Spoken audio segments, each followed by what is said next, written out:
Hi, I'm Dr. Kelly Starrett with H-Wave. When we think about H-Wave as a movement company, it really helps to organize how this technology is useful to me. It helps me to restore movement, get out of pain, so that I can occupy my role in my family, I can occupy my role in society, I can occupy my role at work, I can even recreate. Those things are all important. So ultimately, whether we're trying to decongest and reperfuse, get blood flow back in there, or break some pain so that I can get back with my life, it's always organized around movement.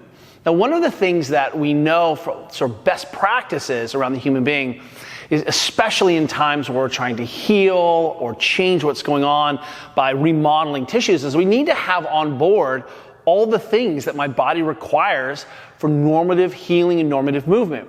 So two of the things that we tend to focus on when our athletes or people that we're working with are in pain or recovering from surgery is that we say, hey, let's focus a little bit on nutrition. We do this a couple reasons. Number one, it gives us something to do and to sort of focus on. I can't work out, can't do the things I want to do, maybe I'm not going to work. This gives me something to occupy my time and mind, and it's an area where I can start to improve and focus. And what we do is we have two sort of guidelines here. And both of those guidelines go towards turning up the dials maximally on healing and turning up the dials on potentially maintaining lean muscle mass, which is important during times of inactivity or when I've sort of been injured or taken out of the game. Number one is that we recommend that people really strive to get 0.8 grams of protein per pound body weight. And that's really important for gut health, for brain health, but also for connective tissue health. And if I'm trying to heal a system, I need to make sure that I'm putting in all of those essential protein building blocks so that I can remodel those tissues.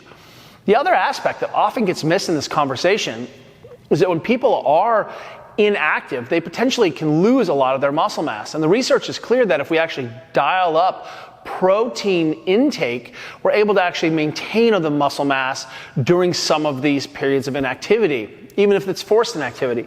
And that can be really, really important because, as everyone knows, it's hard to put this muscle on and it's easy to take it off.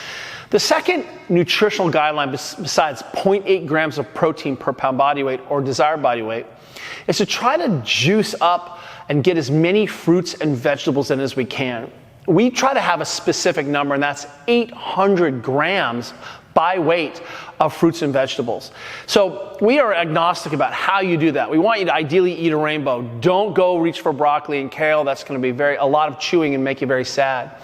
Instead, what we're really shooting for is having enough fiber, micronutrients, and vitamins and minerals so that our body's healing processes are really enabled.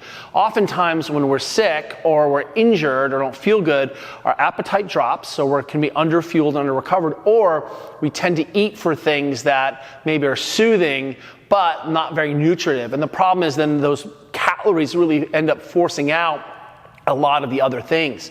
So if we can get more fruits and veggies, and look, if that's sort of 6 cups, 6/5 of fruits and veggies, you could eat 4 big apples. If you just want to do it all in bananas, that would still be better than reaching for that Starbucks cookie.